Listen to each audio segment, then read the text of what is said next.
मलीरमा ख़बरवासा शिरकई पिया भैंस कॉलोनी भरसा गाड़ी के टक्कर में पिरसन फोतो वाक़े गाड़ी के टक्कर में पिरसन मोहम्मद सईद फोती पियो अवां की ख़बर ॾियूं पिया।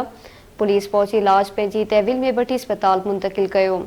मलीरमा ख़बरवासा शिरकई पिया भैंस कॉलोनी भरसा गाड़ी के टक्कर में पिरसन फोतो वाक़े गाड़ी के टक्कर में पिरसन मोहम्मद सईद फोती पियो ड्राइवर फरार थी पियो। पुलिस पहुंची इलाज पंहिंजी तहवील में वठी अस्पताल मुंतकिल कयो। भैंस कॉलोनी भरसा गाड़ी के टक्कर में पिरसन फोतो वाक़े गाड़ी के टक्कर में पिरसन मोहम्मद सईद फोती पियो ड्राइवर फरार थी वियो।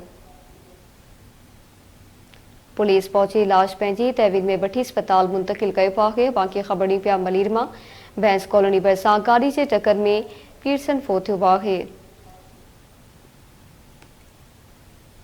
गाड़ी के टक्कर में मोहम्मद सईद फोती पियो ड्राइवर फरार थी वियो।